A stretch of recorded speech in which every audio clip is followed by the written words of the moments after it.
Come on, Bobby, hit somebody. Come on, let's go. Get on back. Get him. Come on, now, get him back. We got to have it back. Make it go. Make it go. That's what he said. Take it in.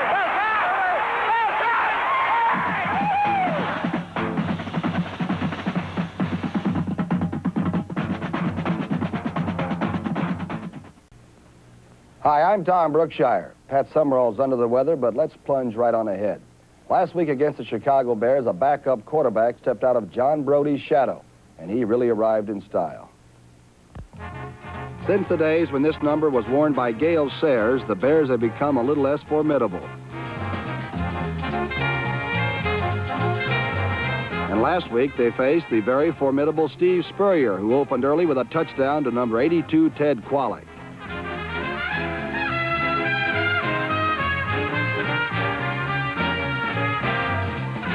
Trying to build on his early lead, Spurrier opened a double-barreled attack led by number 22, Vic Washington, on the ground.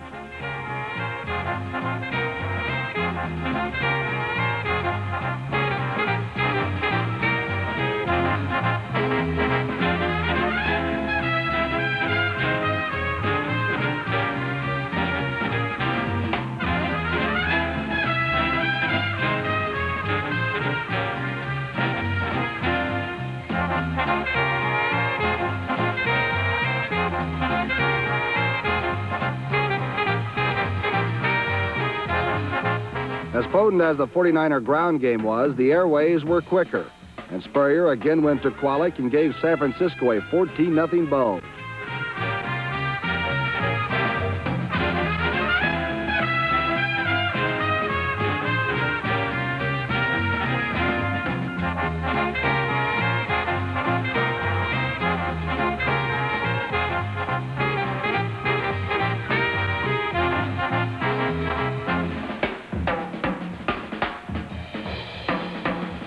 Then Spurrier went to his other Washington, Gene, for 43 yards and a 21-0 lead.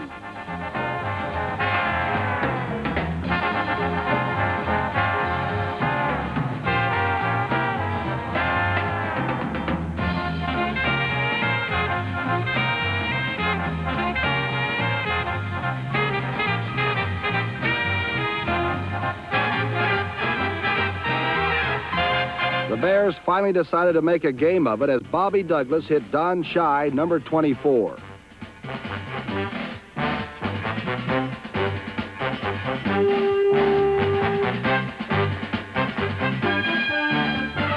Another Douglas shot to number 43, George Farmer, was good for 85 yards and 7 points.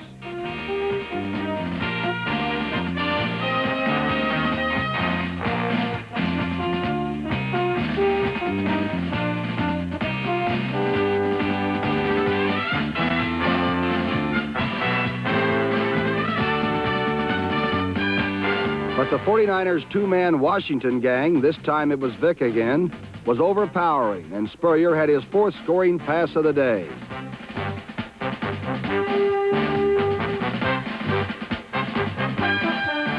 Bobby Douglas managed to bring the Bears close when he hit number 84, Jim Seymour, to make it 27-21.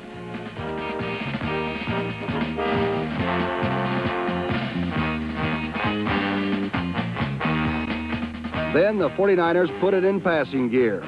Spurrier to number 35, Larry Schreiber, turned a routine flare pass into a 65-yard game breaker.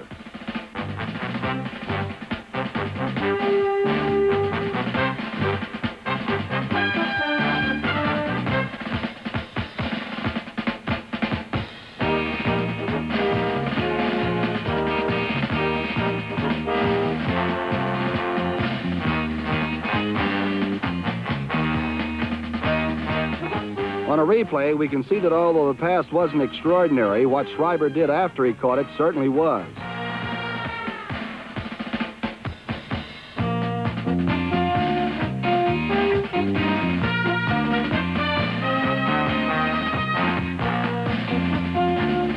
Not only did Schreiber's run cap the 49ers' 34-21 victory, but it gave Steve Spurrier 5 scoring passes for the day, which ties the San Francisco record. But more importantly, it proved to the 49ers that they can win and win big with Spurrier instead of Brody starting at quarterback. Inching closer in the NFC West, the Cleveland Browns fought their way into first place in the AFC Central.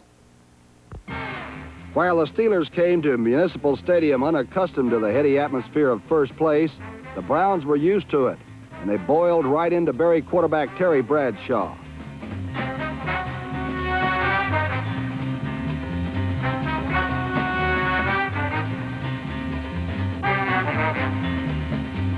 Here were two traditional rivals mired in a tong war for the AFC Central crown.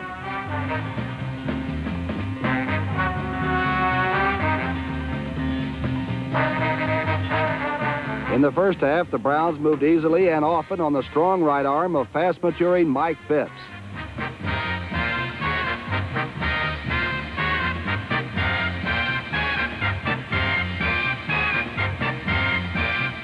When Frank Pitts converted a simple square out into a touchdown, Cleveland led 20-3 with just 49 seconds left in the first half.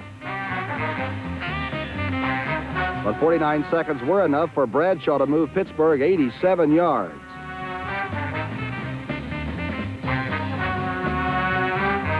A bullet to Ron Shanklin brought Pittsburgh to the Browns' 3, and then Bradshaw, off a nifty play-action fake pass to Gary Mullins on a tackle-eligible play for a touchdown. With the Browns leading 23-16 in the last quarter, Franco Harris, the Steelers' precocious rookie running back, ripped off a 75-yard game-breaker.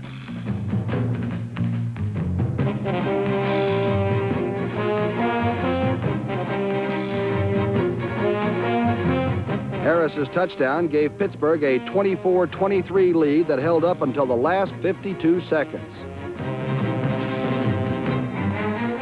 Phipps generaled the Browns to field goal range with this bullet to Frank Pitts.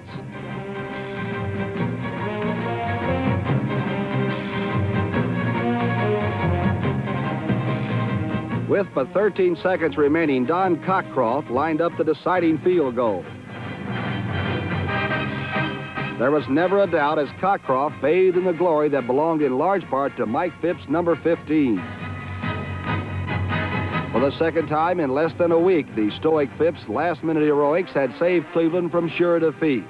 It was only a few scant weeks ago that the Browns were a forlorn and forgotten team. Now they're back in their accustomed position, tied atop the AFC Central Division with the down but not forgotten Pittsburgh Steelers.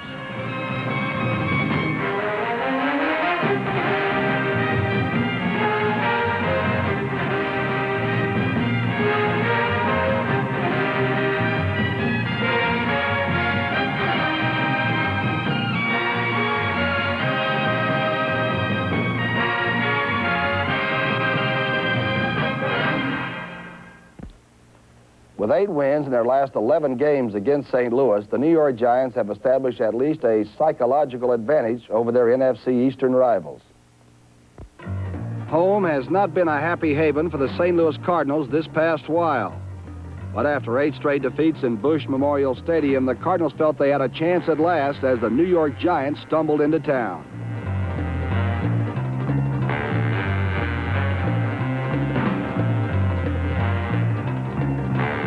Giant ineptitude and some frustrated Cardinal hitters held New York to a lone field goal through 3 quarters, while the meager St. Louis offense managed to muster up 7 points on a screen pass to number 23, Johnny Rowland.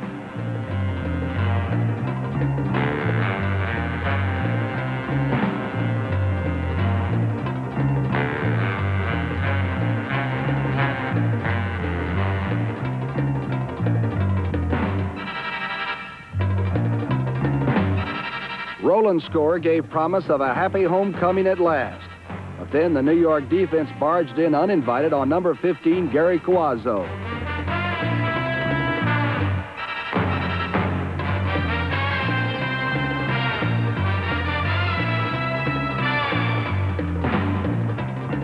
The Giant defense took the ball away, and number 30, Ron Johnson, put some life back into the New York attack.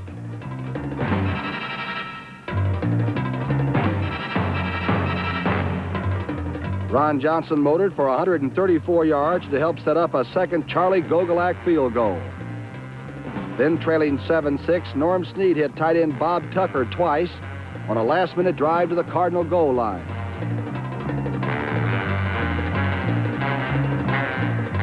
Tucker's second effort set up Johnson's one-yard game winner, and the hapless Cardinals ended up with yet another reason to stay out of town. Record of ever winning at home, so did the Philadelphia Eagles. This avid and optimistic bird watcher was fired up and fueled for an Eagle victory. But on the first series, reality returned as Eagle quarterback Pete Lisk took a straight right by Chuck Howley and then was thudded down by Bob Lilly.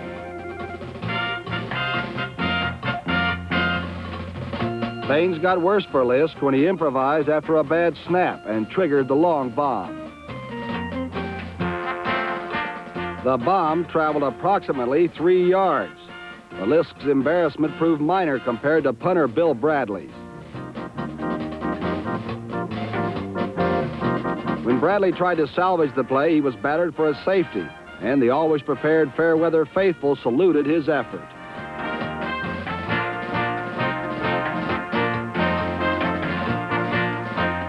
But the Eagle defense came prepared, and linebacker John Bunning stole a Craig Morton pass and swivel hip for 45 yards.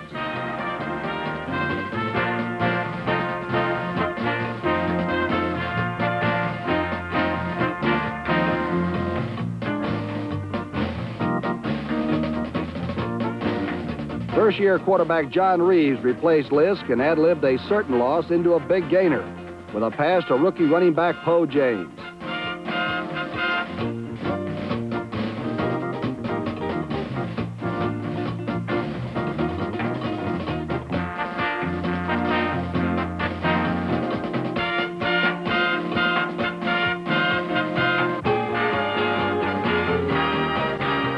After 14 quarters of frustration, the Eagle offense finally ended the touchdown drought on a nifty run by Larry Watkins, number 34.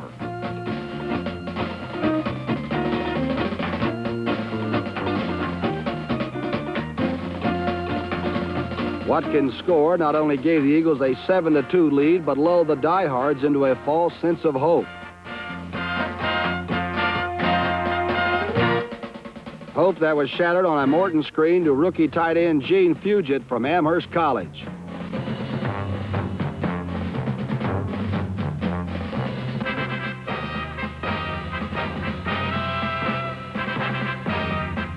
Then Craig Morton turned to Calvin Hill, whose roughhouse runs netted him 100 yards on the day.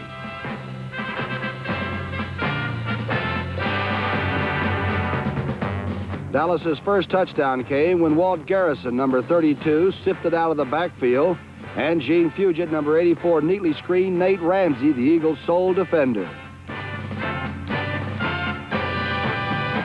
Leading 12-7, the Cowboys received a break when Calvin Hill's fumble fell into the waiting arms of guard John Nyland for a touchdown.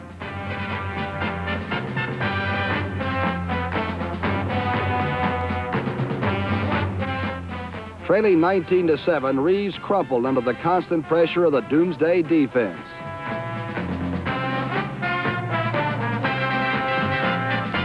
Nine times the Cowboys sacked Eagle quarterbacks for nearly 80 yards in losses.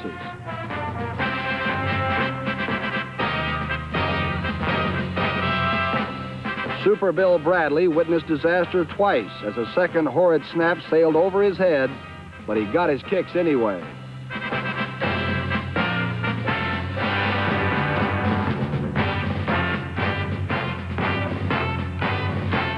Calvin Hill rounded out the rout of the Eagles with a picture-perfect sweep as Dallas triumphed over the hapless Eagles 28-7. East last week, some cellar dwellers began their climb to the top just a little bit too late. Considering the weather in Cincinnati last Sunday, you had to question the ground crew's strategy. Perhaps they were adding insurance for the slips, muffs, and fumbles that would follow in their game against Baltimore.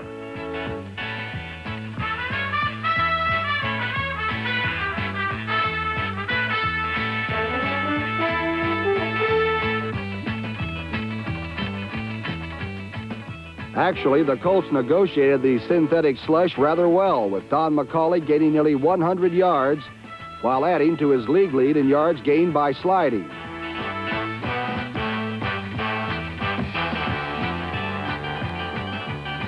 In a game that was not decided until the final gun, the Bengals drew first blood when quarterback Ken Anderson rolled out over and through the Colts' inconsistent defense. Both teams have been on the decline and fall. The Colts all season, the Bengals only recently. Marty Domrys and Jim O'Brien beat the Bengals defense that used to be number one to tie the game. A few field goals later, and the Bengals led 13-10. Then the Colts unveiled Lydell Mitchell, number 26, and he put Baltimore back on top early in the fourth period.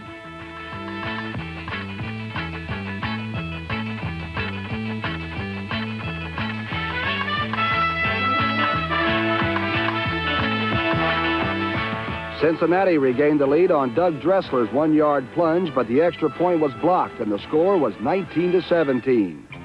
Marty Domrys had a minute to move the Colts into field goal range for Jim O'Brien to try and get the Colts' third win of the season.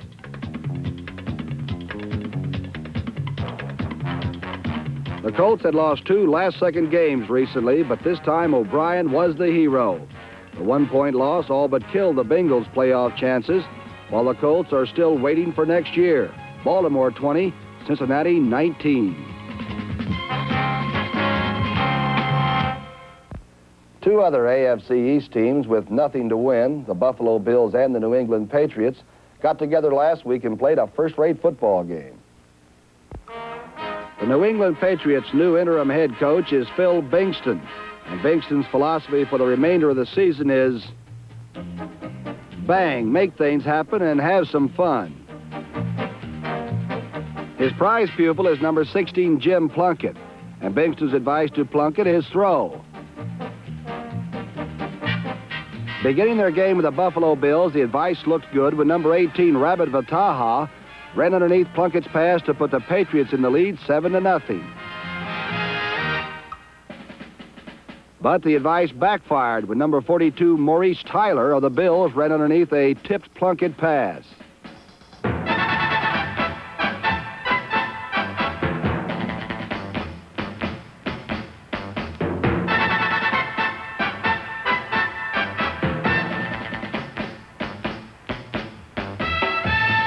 The improved Bills kept their feet doggedly on the ground with Jim Braxton, number 34, and number 32, O.J. Simpson, carrying to tie the score at 7-all.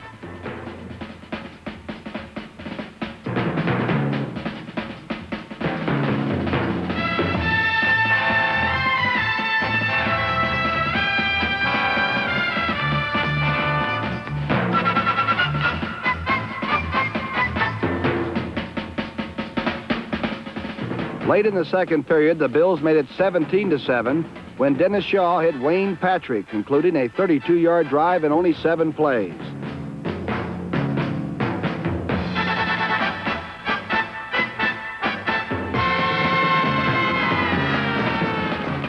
Beginning the third quarter, Plunkett bombed 62 yards to Reggie Rucker.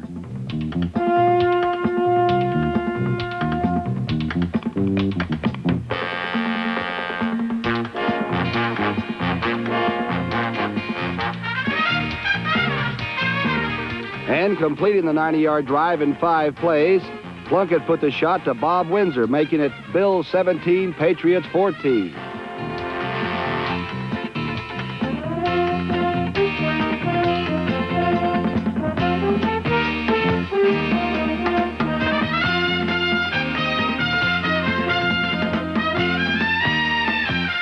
Two series later, a 40-yard drive paid off in 6 plays when John Tarver rammed over, giving New England the lead 21-17.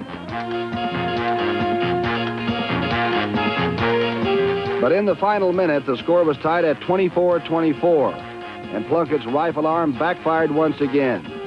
Maurice Tyler intercepted again, and his run back put the ball at the Patriots' 37.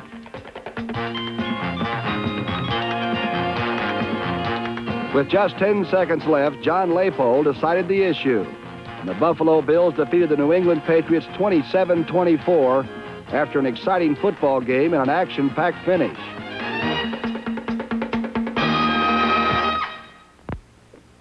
This week we have a special feature. It's one of the most requested pieces of film we've ever shown. Here it is.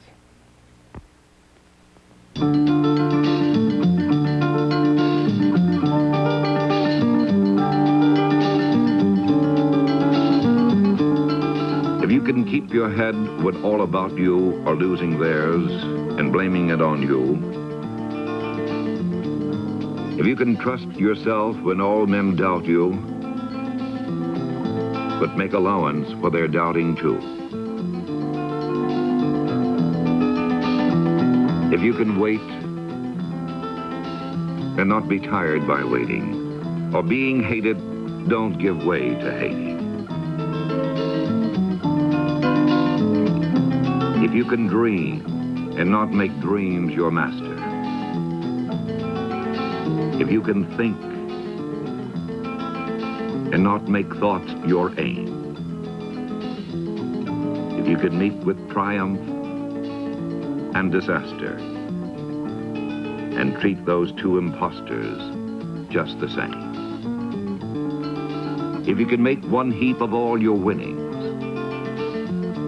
and risk it on one turn of pitch and toss and lose and start again at your beginnings and never breathe a word about your loss.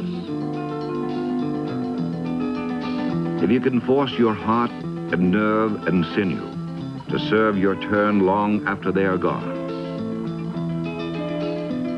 and so hold on when there is nothing in you except the will which says to them, hold on.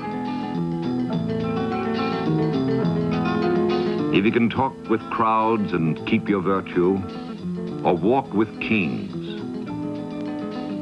nor lose the common touch, if neither foes nor loving friends can hurt you, if all men count with you, but none too much,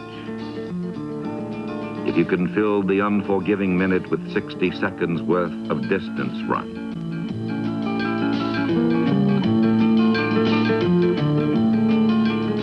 yours is the earth and everything that's in it. And which is more, you'll be a man, my son. As met the New Orleans Saints, everything went just about as expected. In Detroit, the Lions finally had a breather when the New Orleans Saints motored into Motor City. The Lions greeted the Saints with a shot that said, "Welcome to the Black and Blue Bruise and Groan Division."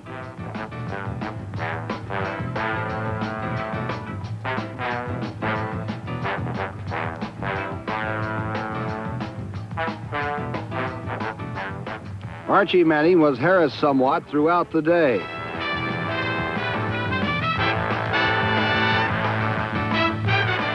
And the Saints finally got the idea that someone up there in Detroit doesn't like them. That someone was Lem Barney, who belted the Saints silly, then stole an Aaron Archie pass and whistled 64 yards on the return.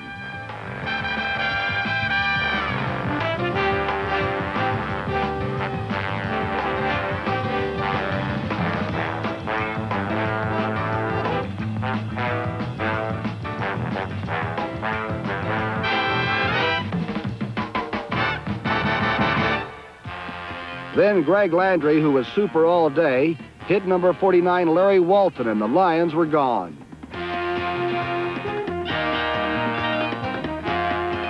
Landry to number 42 Altie Taylor added 7 more to Detroit's final total of 27.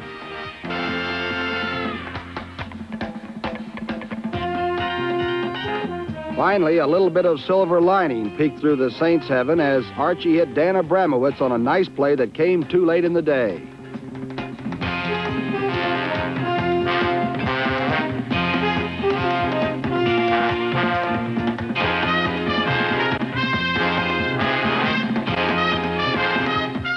So while one number 46 got a helping hand up, the other number 46 got a handshake. But in the end, it was the Lions who shook the Saints 27-14. The Lions handled the Saints, but New Orleans is not the team they really have to worry about. The Green Bay Packers are still the team to beat in the NFC Central. The Houston Oilers may have carried their youth movement a bit too far.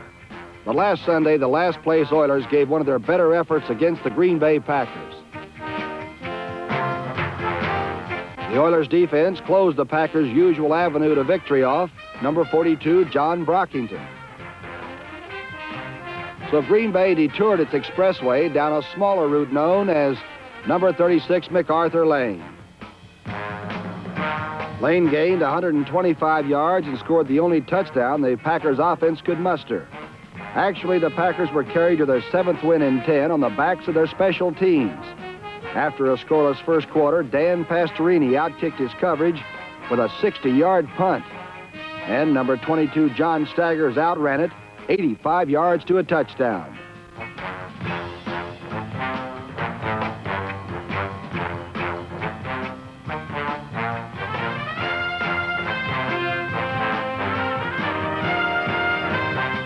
One series later, Packer punter Ron Whidbey outdid Pastorini, a 68-yarder without using his feet.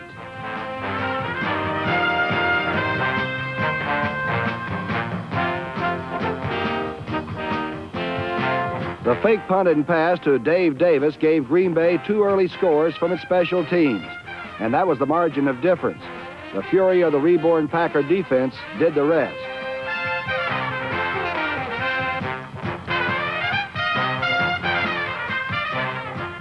Bob Brown punctuated the defense's performance with a safety as Green Bay's 23-10 victory kept them ahead of both the Lions and Vikings in the NFC Central.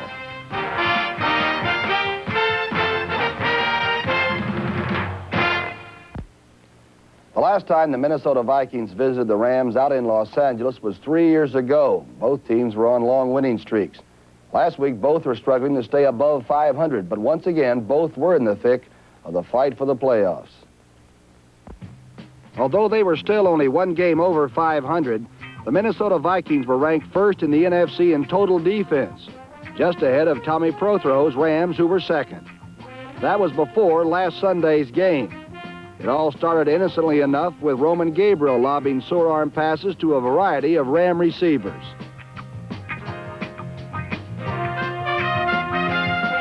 Jim Bertelsen scored the game's first touchdown despite some rough handling by number 58 Wally Hilgenberg. In the first half, the Rams built up a surprising 20-10 lead, mostly because of Roman Gabriel's equally surprising 13 completions in 15 attempts.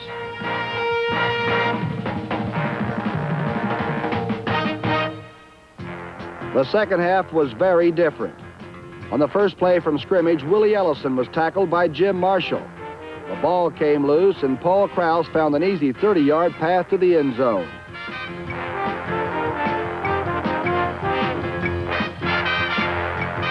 On the next series, faced with 3rd and 14, Fran Tarkenton looked for his old buddy Bill Brown, who certainly doesn't act like the oldest running back in the league.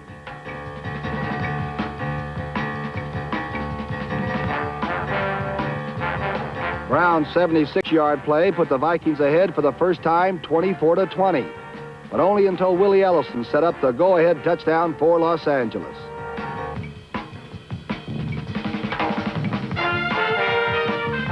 At the end of 3 quarters, the Rams led 27-24. But on the first Viking series of the 4th period, Fran Tarkenton went long for John Henderson.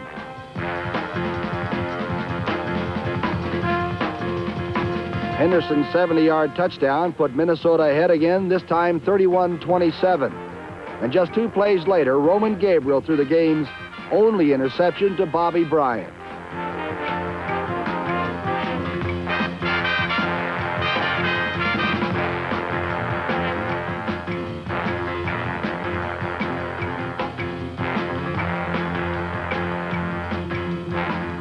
Tarkenton again found Bill Brown, and the Minnesota lead increased 38-27.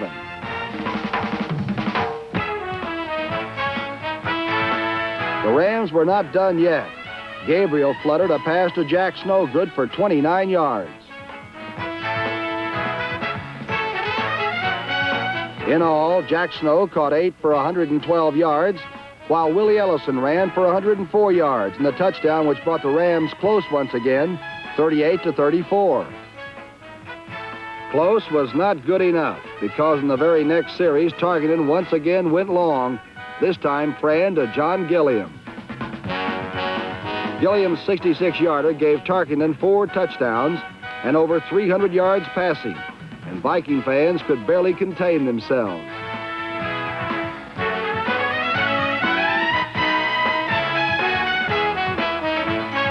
For the day, Roman Gabriel hit 25 of 33, including 1 final touchdown to rookie Joe Sweet. All told, the 2 top-ranked defensive teams in the conference gave up 86 points and over 800 yards, and it's no wonder that the Coliseum scoreboard just couldn't cope with it. Coach Bud Grant explained, "We used our warm weather offense. Whatever it was, Minnesota won it 45-41. Chargers must look back to 1967 to find the last time they were able to beat the Chiefs in Kansas City. This year, the Chiefs moved to Arrowhead, and things just haven't been the same. Whenever Mike Garrett comes back to Kansas City, there's an outward air of congeniality. But underneath, the ex-Chief, now Charger, is harboring a grudge. He wants to beat his ex-team very badly, especially in a year when his new team has managed to win only 2 games. San Diego's problem has been one of proper mixture, how to blend a new regime with what is left of the old. An exciting part of the new is Sid Edwards, number 37. A solid part of the old is number 27, Gary Garrison. His crackback blocking springs Edwards down the sidelines. Edwards' 61-yard blast gave Mike Garrett one more chance to rip his old buddies. In 5 games against Kansas City since he became a Charger, Garrett has scored 7 touchdowns. To record the measure of his enjoyment, Garrett has kept all 7 footballs, painted them red and white, and labeled them for future reference. Now that's a real grudge. Most of the new Chargers had a less personalized interest in beating the Chiefs than Garrett. Weird and woolly Tim Rosovich only wanted to test a surgical knee, which had put him down during the preseason. But the heat of the rivalry was infectious, and soon number 82 was flying around like the wild man of old. Rosovich and the reconstructed San Diego defense took the Chiefs to pieces. Leroy Caffey and Dave Costa popped the ball loose, and predictably, Rosso ate it up. Suddenly, all those new faces that had been hanging around since August began playing like they really belonged. Number 89 looked a lot like a super tight end who used to play for Baltimore. His name is John Mackey.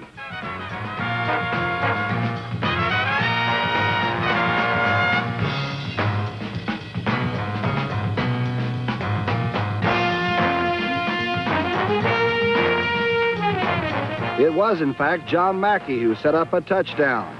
And didn't John Hadel's target on this one look like Davy Williams, the promising young St. Louis Cardinal of a few years ago?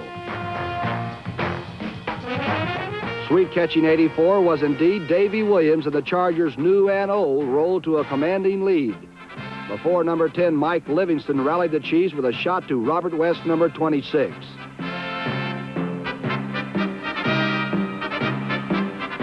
But West's touchdown came too late in the day against a frustrated San Diego team whose season had been ruined by turnovers. This time, Kansas City took its turnover as the scrapping Charger defense intercepted 4 passes and claimed 2 fumbles. It was only fitting that a bit of Charger pass should do the Chiefs in for good. John Hadel to Gary Garrison worked as good as ever. Garrison left his defender sprawl and then one-handed it.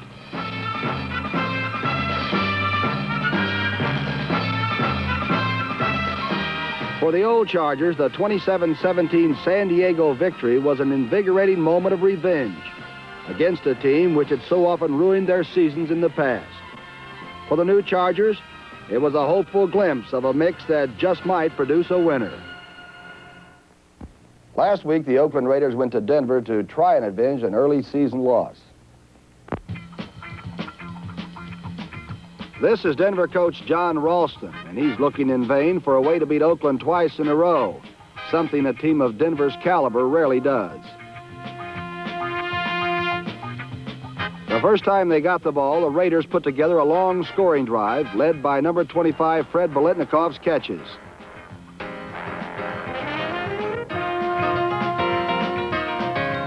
And the 13th play of the drive was lucky as Marv Hubbard did the honors.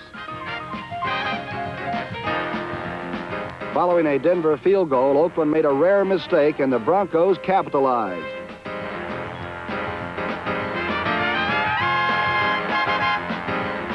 Number 12, Charlie Johnson, hit number 84, former Raider Rod Sherman, and Denver led 10-7.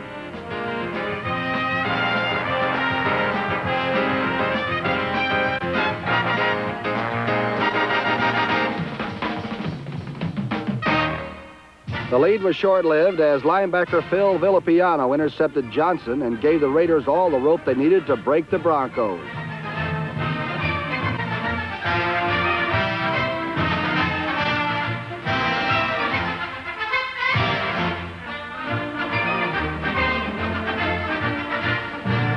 Daryle Lamonica went to his class receiver, Fred Biletnikov, to regain the lead.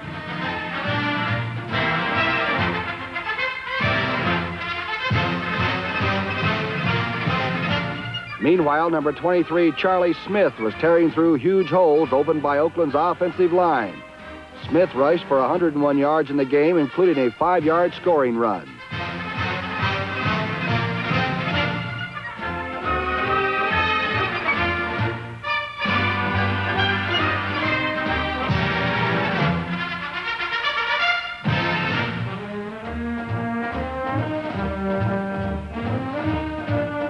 The Raiders continued to show a balanced attack as Raymond Chester, number 87, brought the ball into scoring range.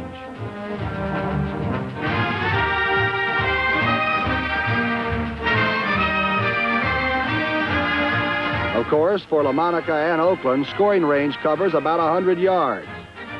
However, this time it was only 7 yards good for 7 points to Fred Biletnikov, which made it 37-13.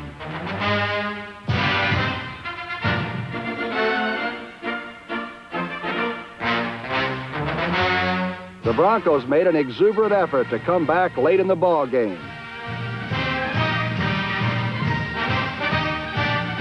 Johnson to number 81, Billy Masters, made the final score 37-20, but the Denver team was never really that close.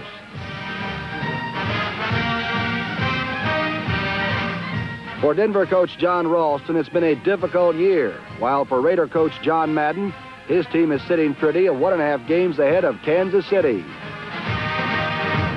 Of a winning streak, nor injuries, nor Joe Namath and the Spearmint Gang can obscure the moral of this story. You just watch it. In Miami, the New York Jets needed a big day from Joe Namath. In their scrap for a wild card playoff berth, this was a game they could not afford to lose. On the other hand, knowing that Namath could explode in postseason play, the Dolphins preferred to settle Joe's hash right now. And so the stage was set. The moment ripe for the Jets, awaiting only the hero. In Joe's first series, his pass intended for Don Maynard was picked off by Dick Anderson.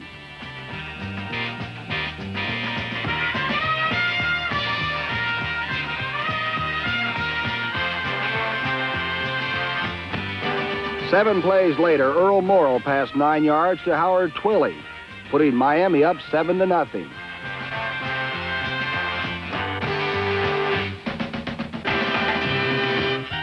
But Joe Namath led the Jets 80 yards in 13 plays, sending John Riggins around right in to tie the game.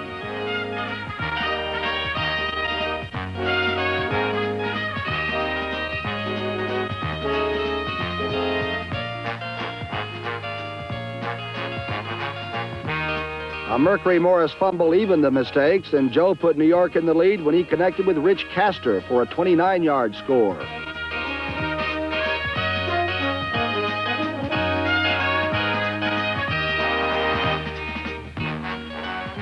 John Riggins then bolted through left tackle for 40 yards, and the Jets were rolling.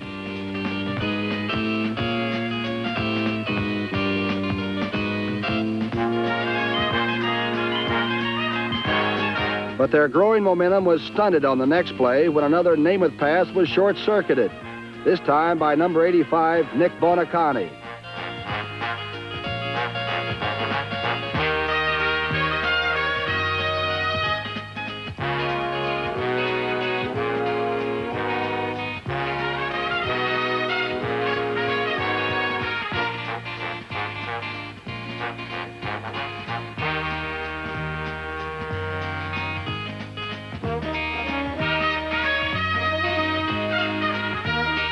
Earl Morrall immediately returned the favor, throwing an interception to W.K. Hicks. But somehow in the exchange, in the odd mixture of discipline and emotion that is pro football, the Jets' momentum melted.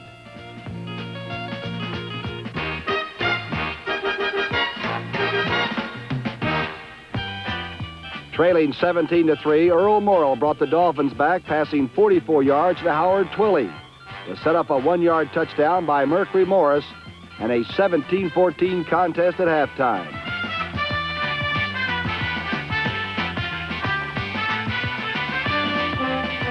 Beginning the second half, Earl Morrall did a surprising thing.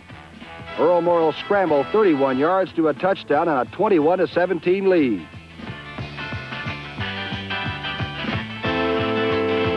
In the past, after Super Bowl III, Morrall was called a Sunshine Soldier. And now, happily wearing the Howard Johnson colors of his sixth team, the Miami Dolphins, this description suits him. For it is the disciplined, well-kept Morrall who has kept Miami in step in unbroken strides toward a championship. But Joe Namath had not yet been silenced, and through the third period, the two alter egos dueled, Namath and Morrall, the commercial Popcorn Joe who really lives in those shoes, and the Sunshine Soldier, one-on-one.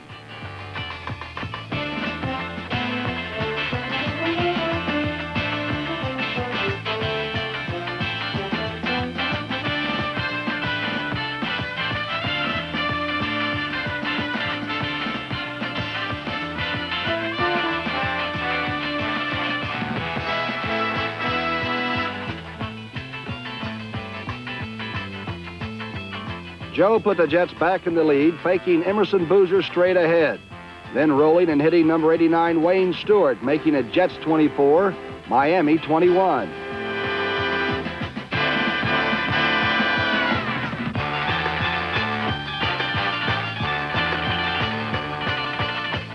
In the end, the Spearmint gang gave way. A fumble set up a 14-yard touchdown run by Mercury Morris. For the day, Morris collected 107 yards, mostly in the fourth period, as Miami took control and beat the Jets 28-24, making it 10 straight victories and locking up the title in the AFC East for Don Shula and the Miami Dolphins.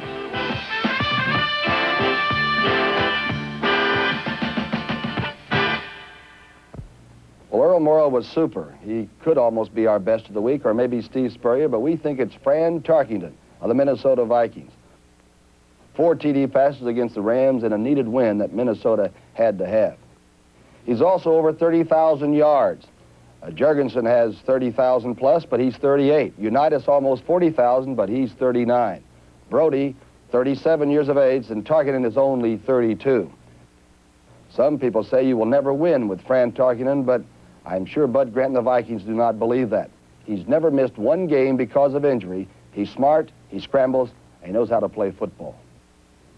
At any rate, this is Tom Brookshire. Pat Summerall will be back next week, and we'll see you next week.